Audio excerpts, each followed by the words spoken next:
Well, now really, when we go back then to falling in love and say it's crazy, falling, you see, we don't say rising into love. There is the idea of the fall. It goes back, as a matter of fact, to extremely fundamental things, that there is always a curious tie at some point between the fall and the creation. Taking this ghastly risk is the condition of there being life. You see, for all, the life is an act of faith and an act of gamble. The moment you take a step, you do so on an act of faith, because you don't really know that the floor is not going to give under your feet. The moment you take a journey, what an act of faith. The moment you enter into any kind of human undertaking in relationship, what an act of faith. You've given yourself up. But this is the most powerful thing that can be done. Surrender.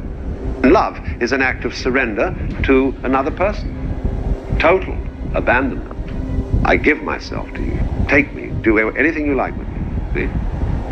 See? So that's quite mad, because you see, it's letting things get out of control. All sensible people keep things in control. Watch it, watch it, watch it. Security, vigilance, watch it. Police, watch it. Guards, watch it. Who's going to watch the guards? So actually, therefore, the course of wisdom, what is really sensible is to let go, is to commit oneself, to give oneself up, and that's quite mad. So we come to the strange conclusion that in madness lies sanity. You see, the difficulty of it is this. You cannot teach a selfish person to be unselfish by any means. That is to say, whatever a selfish person does, whether it be giving his body to be burned or giving all that he possesses to the poor, he will still do it in a selfish way of feeling. And he will be able to do this with extreme cunning, a marvelous self-deception, and deception of others besides.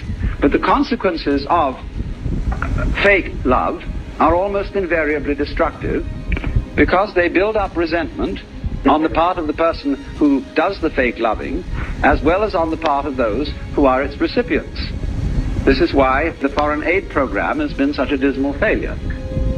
Now, of course, you may say that I'm talking in a very impractical way, because you would say, well, do we just have to sit around and wait until we become inwardly converted and learn through the grace of God, or some sort of magic, how to love, and in the meantime do nothing about it and conduct ourselves as selfishly as we feel?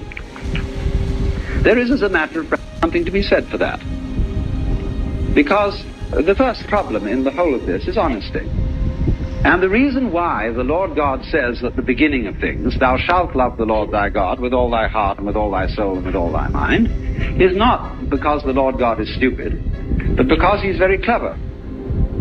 That which appears to be a commandment is actually a challenge, or what in Zen Buddhism would be called a koan, a spiritual problem. Because if you exercise yourself resolutely in trying to love God and or your neighbor, you will find that you get more and more tangled up. You will realize increasingly that the reason why you are attempting to obey this as a commandment is that you want to be the right kind of person. And obviously you want to be the right kind of person for your own reasons. And so if you do, in the first place, feel selfish and come to the conclusion, as a result of trying various experiments with love, that you love yourself more than anybody else, the proper thing to do is to investigate your self-love, to find out why you love yourself and what you mean by yourself when you say you love yourself. For the reason is this: love is not something that is a sort of rare commodity. Everybody has it. The existence is love. But it's like water flowing through a hose. It depends in which direction you point it. So everybody has the force running. And maybe the way in which you find the force of love operating in you is that you have a passionate like of booze, or ice cream, or automobiles, or good-looking members of the opposite sex, or even the same sex. But there is love operating. And people, of course, tend to distinguish between the various kinds of love. There are good kinds, such as divine charity, and allegedly bad kinds, such as, in quotes, animal lust. But it should be understood, I think, that they are all forms of the same thing. But they differ in rather the same way that the colors of light, of white light, divide into the spectrum when passed through a prism. So we might say that the red end of the spectrum of love is Dr. Freud's libido, and the violet end of the spectrum of love is agape, what is called divine love or divine charity. And that in the middle, the various yellows, blues and greens are friendship, human endearment, consideration, and all that sort of fellow feeling. But it's all the same thing. And so the thing is, first of all, to get it moving, to follow whatever kind of love you have in the first place. Because you cannot control love until you have some to control, until you have it running. You've got to get your car running before you can learn how to drive it. You will not become a skillful driver by sitting at a still car in a garage any more than you will become a skilled dancer if you simply never move your arms and legs.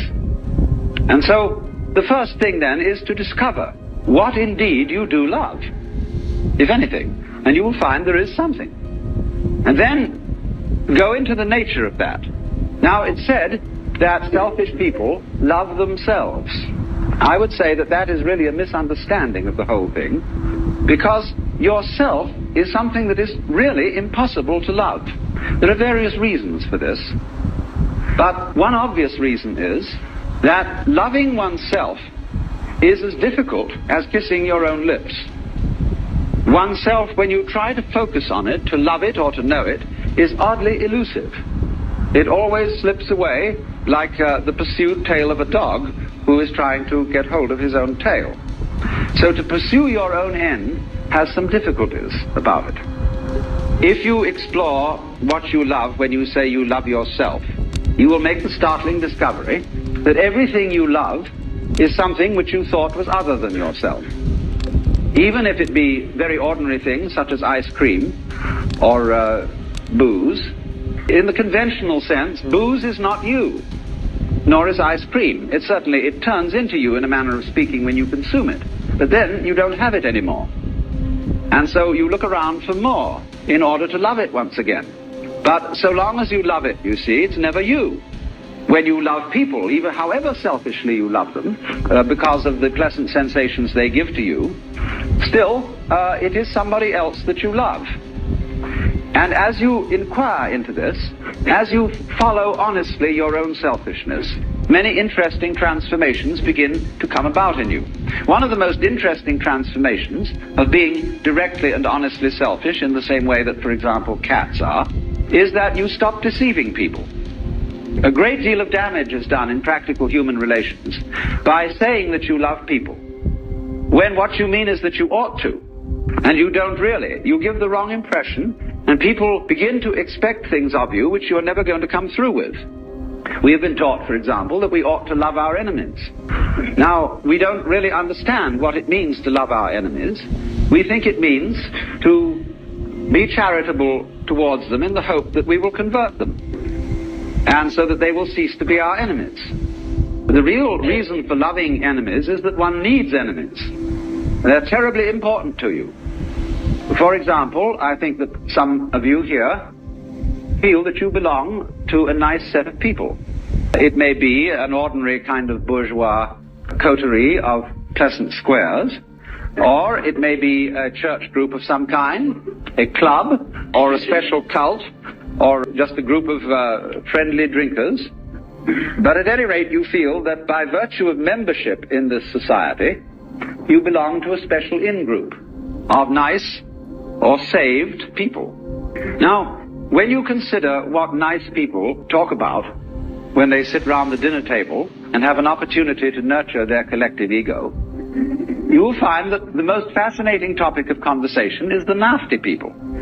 How awful they are, what dreadful things they do, and what is it all coming to. And this very, very satisfactory, condemnatory conversation nurtures your ego.